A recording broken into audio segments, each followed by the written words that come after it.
سلام، خبرهای تاجیکستان و جهان را از رادیوی آزادی تقدیم شما میکنیم. امروز 23 دکبر است. حالا نگاه به گزارش‌های اصلی برنامه.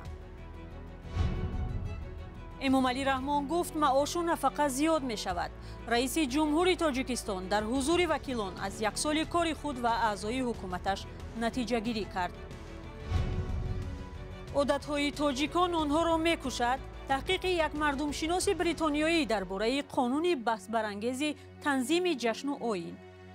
او گفت که میدانم طرفدار قانون هستم، ولی با وجود این آزرده شدم که مرا به توی دعوت نکردند. هم صاحب موی سر می شوید و هم در کشور باستانی سیر می کنید. لیره بی قرب شده ترکیه صف سیاحان توسر را در این کشور بیشتر کرده است. رئیس جمهوری تاجیکستان از یک سال کار خود و اعضای حکومتش نتیجه گیری و برنامه سال آینده را اعلان کرد. ولی درباره حادثه‌های بدخشان و تنقیدها برای نقض حقوق آدمان چیزی نگفت. امامعلی رحمان روز 23 دکبر بیش از 2 ساعت در نزد وکیلان صحبت کرد. او بیشتر در موضوعهای اجتماعی از جمله معاش و نفقه مردم، تغییر اقلیم و تحریم‌ها صحبت کرد. برخی از کارشناسان میگویند اکثر موضوعات تکرار سالهای گذشته بودند. تفصیلات در گزارش مولا رجب یوسفی. ببینید چقدر کاری ثواب شده است. امامعلی رحمان رئیس جمهوری تاجیکستان قریب 2.5 ساعت درباره کاری حکومتش دوام یک سال اخیر در نزد وکیلان حسابات داد. صحبت او در کل درباره دستاوردهای حکومت در دوام سال بود. از مشکلات کمتر گفته شد. رئیس جمهور پیامش را از وضع بد اقتصاد جهانی شروع کرد. از جمله در 5 سال اخیر تأثیر منفی برخوردهای گیاه‌سیاسی، نزاع‌های تجارتی، اینچنین پیامدهای تغییرآبی اقلیم با اقتصاد کشورهای جهان شدت یافته، یراق‌ناشوی با شتاب و آغاز مرحله جنگ سرد باعث قلمدار شدن نظام مناسبت‌های اقتصادی و تجارتی بین دولت‌ها و به وقوع آمدن بحران جهانی اقتصادی گردید. هرچند امامعلی رحمان از هیچ کشور نام نبرد، اما معلوم بود که منظورش برخورد غرب و روسیه پس از جنگ در اوکراین است. تاجیکستان تا این دم درباره جنگ روسیه و اوکراین چیزی نگفته است. پرزیدنت هم در پیامش مشخصاً چیزی نگفت. تنها موقع همیشگیش را تکرار کرد که خواهان حل همه نزاع از راه گفتگو است. نکته مهم پیام پرزیدنت که شاید اکثریت در تاجیکستان انتظار بودند، بالا رفتن حجم معاش و نفقه است. علاوه بر این، با مقصد بهتر نمودن وضع اجتماعی اهالی پیشنهاد می‌نمایم از 1 مارس سال 2023 مزد مهلت عمل کننده کارمندان مقامات حفظ حقوق، خدمتچیان حربی 25% و دیگر کارمندان این مقامات 20% زیاد کرده شد. از 1 ایول سال 2023 مزد مهلت کارمندان مؤسسه‌های معارف، علم، تندرستی، ساحه حفظ اجتماعی و استیپندیاها 20% زیاد کرده شوند. رئیس جمهور درباره چند واقعه مهم سال از جمله تحولات در بدخشان، بازداشت روزنامه‌نگاران، مناقشه در مرز با قرقیزستان و انتقاد درباره محدود شدن آزادی‌ها در تاجیکستان تقریباً چیزی نگفت. سخت اراده سیاسی همینقدر وانمود کرد که گویا معما نیست، مشکلات وجود ندارد. این همون گپ‌های پیشینه معلوم نظام چیزای جدی در رابطه با تحولات‌های اجتماعی و سیاسی یا اصلاحات‌های اقتصادی وجود ندارد. یک شکل حساباتی حکومت است. در مورد اوکراین و روسیه باشد، همین موقع تاجیکستان بهتر است. همساله در ماه دکبر رئیس جمهوری تاجیکستان پیام سالانه خود را به پارلمان ارائه می کند. بعد پیام بعضی از اصلاحات صورت می گیرد، ولی در عموم افزا به طور چشم‌رس تغییر نمی کند. مولا رجب یوسفی، برات یوسفی، آزادی، دوشنبه. برنامه را با گزارش‌های دیگر ادامه می‌دهیم.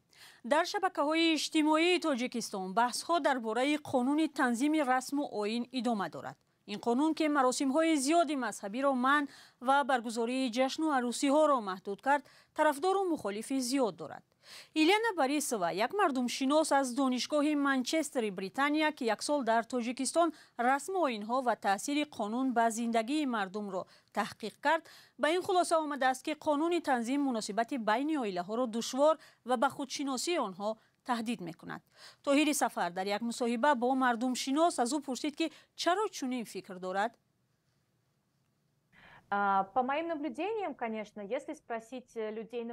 آنچه مشاهده کردم این بود که اگر از مردم روی راست بپرسی، موافق بودند که خراجات مراسم زیاد است و باید آن را کم کرد. بسیاری ها آشکارا فکرشان را نمی گفتند و آنچه را بیان می کردند که حکومت می گفت. مثلا خودی آموزگاران که وظیفه‌شان فهمانیدن این قانون به والدان و فرزندانشان بود. مثلا یکی از آموزگاران به من گفت که ببینید کشور ما کم بی‌ضابط است و رئیس جمهور می خواهد برای صرفه‌جویی به مردم کمک کند که صرفه‌جویی کنند. آنها به روسیه می روند، سالها زحمت می کشند و همه پولشان را در یک شب خرج می کنند. این قانون برای خوبی مردم ماست، ولی آنها این را نمی فهمند. آنها به جشن‌های بزرگ عادت کردند. برای تغییر دادن این وقت لازم است. من از آن شگفت زده بودم که بسیاری ها آماده بودند برای رعایت نکردن قانون خود را عقب مانده، وحشی و بی‌مدنیت بنامند.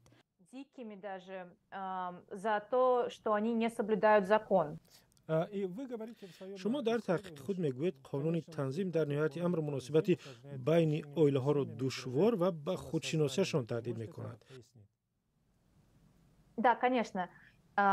Как раз продолжая мою мысль, можно сказать, что отношения между двумя семьями выстраиваются через ритуальные мероприятия. میتوان گفت که رابطه‌های بین دو عائله در زمینه مراسم و تبادل‌ها اساس می‌یابند. در ولایت‌هایی که من تحقیقات انجام دادم، با وجود تنظیم ختم قرآن، داماد براران، جیغ زنک و دیگر رسم و آیین بود.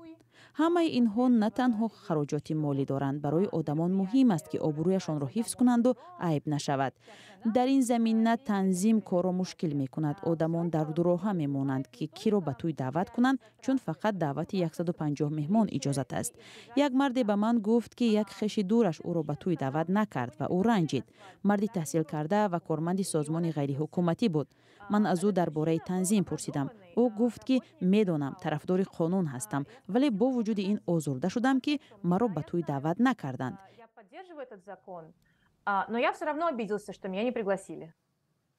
بیننده عزیز، صحبت مفصلی ایلینا باریسова روز یکشنبه در وبسایت رادیوی آزادی و کانال آزادی ویدیو در یوتیوب نشر می شود.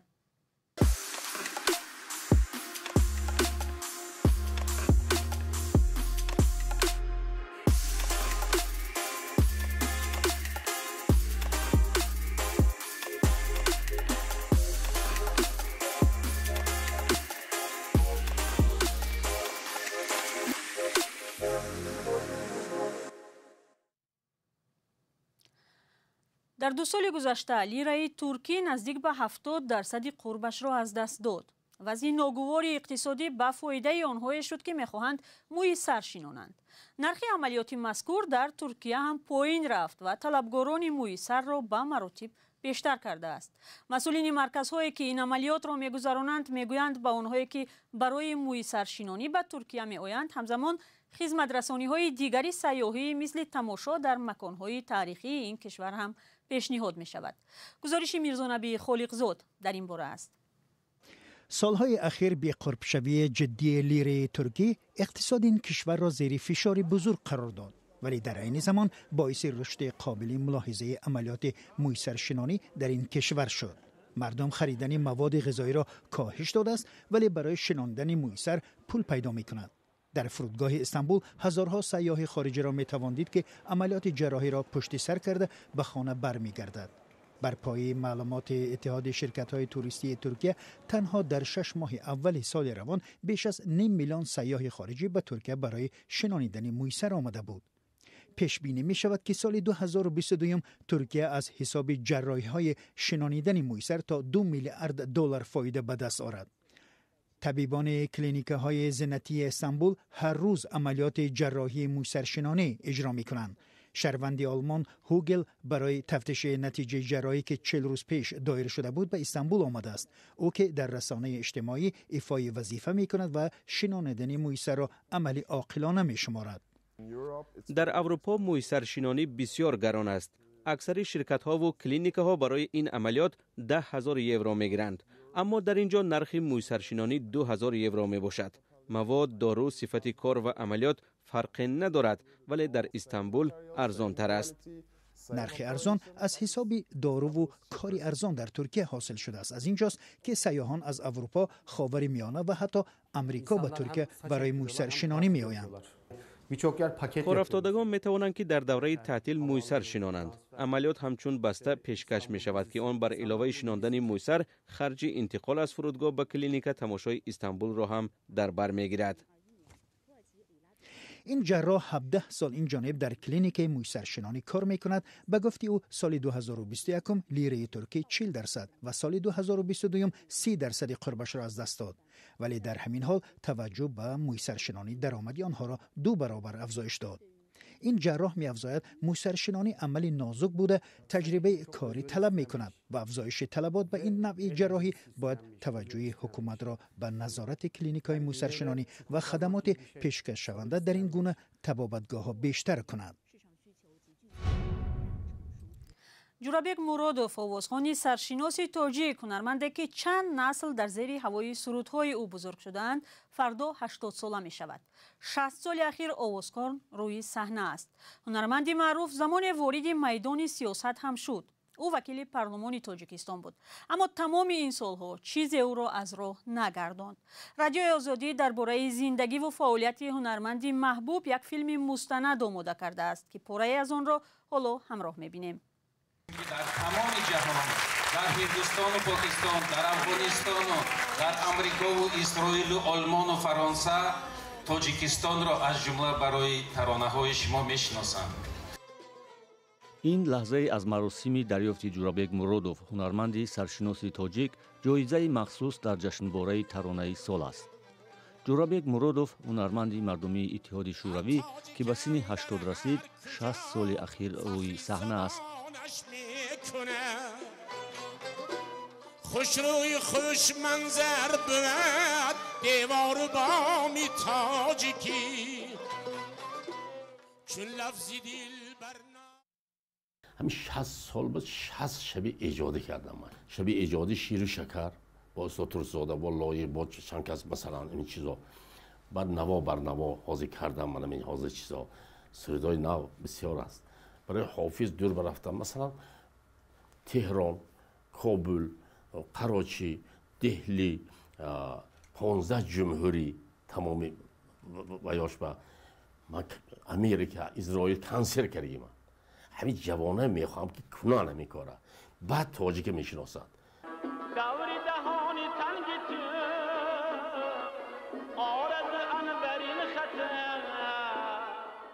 جورابک مرودوف در طول 60 سال بیشتر از 2000 ترانه سروده است که مؤلف 450 آهنگ خودی اوست. اما برای رسیدن به این قله هنر در آغاز مکتب پدر را گذشته است. شکل پوره فیلم مستندی برات یوسفی درباره 80مین سالگرد جورابک مرودوف فردا در سامانه آزادی و آزادی ویدیو در یوتیوب تقدیم شما می شود. و حالا با یک خبر.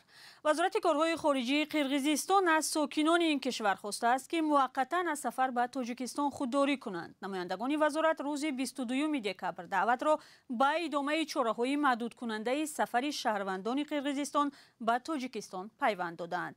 تاجیکستان و قرقیزستان که بیشتر از 30 سال باز نمی‌توانند بخشی از قلمروی خود را تعیین و نشانه‌گذاری کنند، از بهار سال 2021 به این سو سرحد خود را بر روی یکدیگر بستند.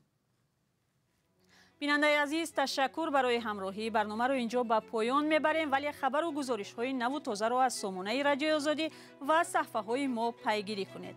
تا برنامه های بعدی، خدا نگهدار.